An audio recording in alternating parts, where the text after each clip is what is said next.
I'm Tom Dowling.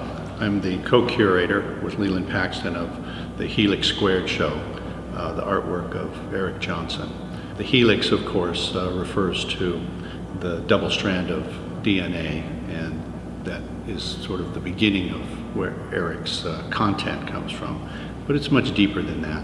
One of the things I like about him, not just his form making and his use of color, shape, composition, but the depth of his interests.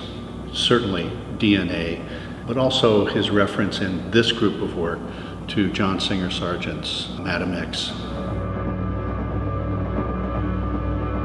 This series, and there are many more of these pieces, all reflect that interest in that particular painting, that sinewy female body in that twist.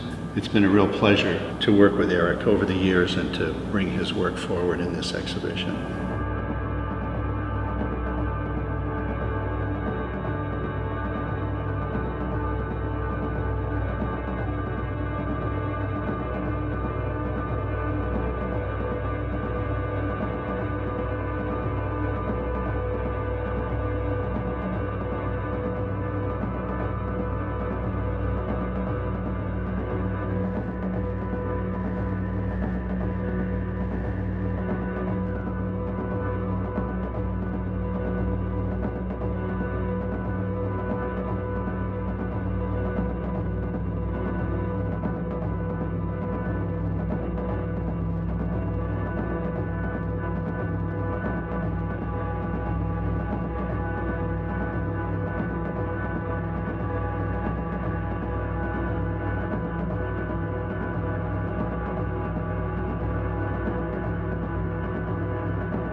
Hi, I'm Tyler Stallings. I'm the director of the Frank M. Doyle Arts Pavilion at Orange Coast College, which is located here on the campus in Costa Mesa.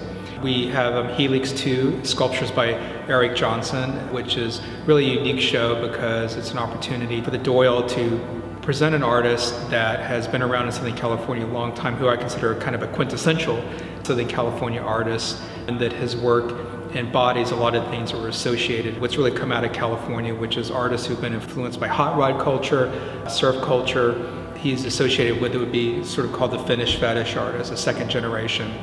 Some of the response has been really great because Eric's work is so tactile. It's one of those bodies of work that you just respond to it visually, being in the physical presence before you really get to what his inspirations were, which is the DNA helix and Sargent's Madam X. And one of the things I think a lot of people have caught on when they've seen the show is that his work is sort of about bringing together both the exterior of the body in terms of his inspirations, like with the Madam X twist in her torso, and then the interior of the body with the DNA helix, and sort of bringing those two things together.